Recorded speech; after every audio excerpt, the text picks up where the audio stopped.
इस वीडियो में आज हम सीखेंगे कि माइक्रोसॉफ्ट वर्ड में क्विक पार्ट्स कैसे क्रिएट और मैनेज किए जाते हैं।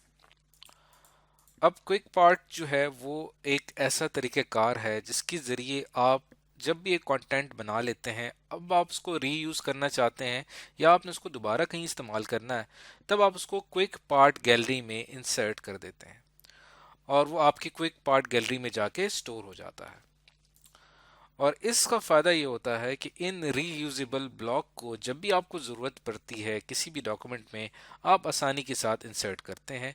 इन्हें बिल्डिंग ब्लॉक्स भी कहा जाता है और इसकी सबसे कॉमन एग्जांपल है ऑटो टेक्स्ट की।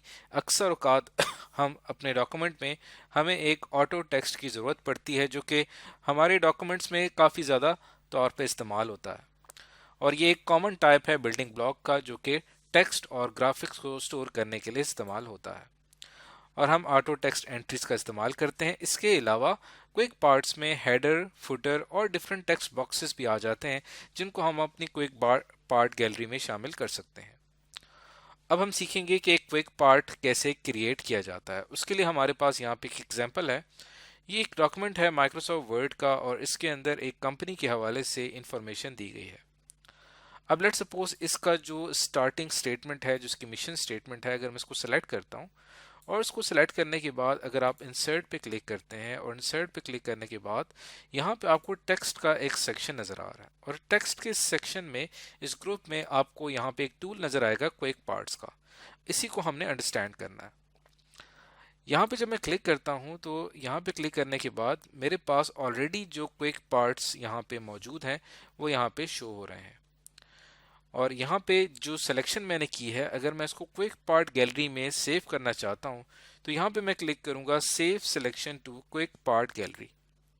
यहाँ पे क्लिक करने के बाद ऑटोमेटिकली जो मेरी इस पैराग्राफ की हेडिंग थी वो इसका नेम बन जाएगी। आप चाहें तो इसका नाम चेंज कर सकते हैं और यहाँ पे हम इस गैलरी की जो टाइप है वो क्या रख रहे हैं कि ये हमारे पास एक क्विक पार्ट है और यहाँ से आप इसकी कैटेगरी जनरल कैटेगरी रख सकते हैं या अगर आप हेडर एंड फुटर को क्विक पार्ट के तौर पे इस्तेमाल कर रहे हैं तब आप इसकी कैटेगरी हेडर एंड फुटर रखेंगे या आप कोई न्यू कैटेगरी रखना चाहते हैं तब आप से यहाँ से एक न्यू कैटेगरी भी सिलेक्ट कर सकते हैं। यहाँ पे आप डिस्क्रिप्शन लिख सकते हैं जैसे कि it is company mission statement.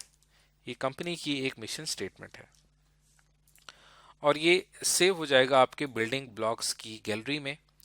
और यहाँ पे आपके पास ऑप्शंस मौजूद हैं, 3 ऑप्शंस मौजूद हैं। सबसे पहला है कि जब भी आप इसको सेलेक्ट करेंगे तो इसका कंटेंट जो होगा वो इंसर्ट हो जाएगा और दूसरा ऑप्शन ये है कि आप कंटेंट इंसर्ट करेंगे एक पैराग्राफ के तौर पे या फिर यहाँ पे आप इस सेव सिलेक्शन का जो क्विक पार्ट है आप उसको एक पेज के तौर पे ऐड करना चाहते हैं।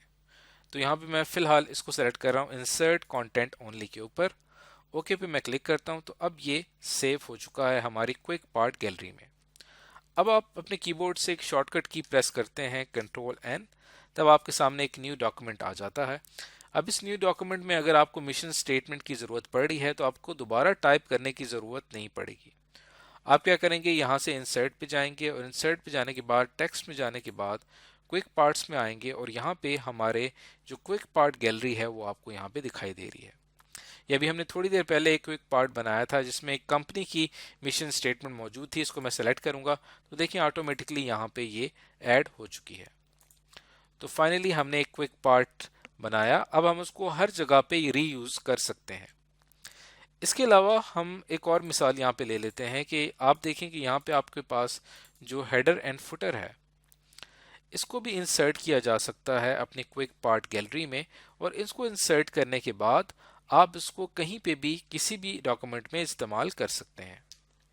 तो यहाँ पे हेडर एंड फुटर को सेलेक्ट करने के बाद अब आप क्या करेंगे कि यहाँ पे इंसर्ट के ऊपर क्लिक करेंगे और यहाँ पे आप जाएंगे टेक्स्ट में क्विक पार्ट्स में और फिर यहाँ पे हमारे पास आता है बिल्डिंग ब्लॉक ऑर्गेनाइजर। इसके ऊपर मैं क्लिक करता हूँ तो यहाँ पे आप इंसर्ट करेंगे जो भी आप हेड एंड फुटर इंसर्ट करेंगे तो आपके ये बिल्डिंग ब्लॉक ऑर्गेनाइजर में जाके इंसर्ट हो जाएगा।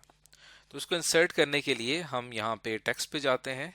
क्विक पार्ट्स में जाने के बाद अब आपने क्या करना है कि इसको पहले मैं यहाँ पे इसको सेलेक्ट कर लेता हूँ। सेलेक्ट करने के बाद और यहाँ पे आएंगे सेव सिलेक्शन, और यहाँ पे आपको लिखा हुआ नजर आ रहा है क्रिएट न्यू बिल्डिंग ब्लॉक। अब आपने जो हेडर एंड फुटर सेलेक्ट किया है ये एक बिल्डिंग ब्लॉक के तौर पे ऐड होगा, और इसका नाम आप यहाँ पे रख सकते हैं विजडम, जो कि कंपनी का नाम है, हेडर। और ये किस गैलरी में जाके सेव होगा वो आप यहाँ से सेलेक्ट कर सकते हैं कि ये हेडर्स की जो गैलरी है हम इसको वहाँ पे सेव करना चाहते हैं। इसकी कैटेगरी आप बिल्ट इन रखना चाहते हैं, जनरल रखना चाहते हैं, या आप एक न्यू कैटेगरी क्रिएट करना चाहते हैं, वो आप यहाँ से कर सकते हैं। और यहाँ पे आप इसकी डिस्क्रिप्शन लिख सकते हैं हेडर ऑफ कंपनी, और ये आपकी बिल्डिंग ब्लॉक लाइब्रेरी में जाके सेव हो जाएगा। ओके के ऊपर मैं क्लिक करता हूँ, अब ये जाके सेव हो चुका है। अब जब भी आप कोई न्यू डॉक्यूमेंट बनाते हैं, जैसे मैं कीबोर्ड से प्रेस करता हूँ कंट्रोल एन, तो एक न्यू डॉक्यूमेंट यहाँ पे बन चुका है। अब आपने यहाँ पे कंपनी का हेडर इंसर्ट करना है, बजाय इसके कि आप पुराना डॉक्यूमेंट ओपन करें वहां से कॉपी पेस्ट करें, आप इसी डॉक्यूमेंट में रहते हुए इंसर्ट पे क्लिक करेंगे और यहाँ पे टेक्स्ट में मौजूद क्विक पार्ट्स में आएंगे, और यहाँ पे आपको नजर आ रहा है बिल्डिंग ब्लॉक ऑर्गेनाइजर। इसके ऊपर मैं आता हूँ तो जो अभी थोड़ी देर पहले हमने एक बिल्डिंग ब्लॉक बनाया था वो आप यहाँ से सर्च आउट कर सकते हैं आराम से गैलरी के जरिए। अब देखिए यहाँ पे डिफरेंट गैलरीज दी हुई हैं। हम यहाँ पे आएंगे हेडर की गैलरी में, क्योंकि हमने उसकी जो गैलरी थी वो हेडर ही रखी थी। तो यहाँ पे आने के बाद अब आप देखें यहाँ पे कि जो हमने उसका हेडर का नाम रखा था ये गैलरी आ चुकी है। अब यहाँ पे हमने देखना है कि जो हमने विजडम के नाम से हेडर रखा है वो यहाँ पे सेव हो चुका है। इसके ऊपर मैंने क्लिक किया, इंसर्ट पे क्लिक करूंगा, और फाइनली आपके इस डॉक्यूमेंट में एक बिल्डिंग ब्लॉक इंसर्ट हो चुका है। ये एक क्विक पार्ट है। तो इससे पहले हमने एक छोटा सा टेक्स्ट क्विक पार्ट के तौर पे लिया था, अब हमने यहाँ पे एक हेडर एंड फुटर के तौर पे लिया है। इसके अलावा हमारे इस डॉक्यूमेंट में एक और फीचर है कि आप टेक्स्ट में जाके क्विक पार्ट में जाके यहाँ पे डॉक्यूमेंट प्रॉपर्टीज जो है उसको भी आप इंसर्ट कर सकते हैं यहाँ पे। जैसे कि इसका ऑथर कौन है, वो ऑथर का जो नेम है वो आप यहाँ से क्विक पार्ट के तौर पे इंसर्ट कर सकते हैं।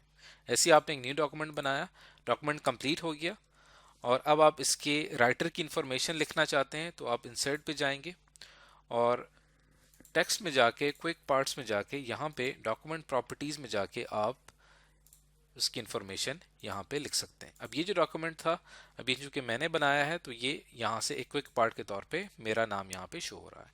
इससे प्रीवियसली जो डॉक्यूमेंट मैंने आपको शो करवाया था ये किसी और राइटर ने बनाया है तो उसका नाम यहाँ पे एज सच शो हो रहा है।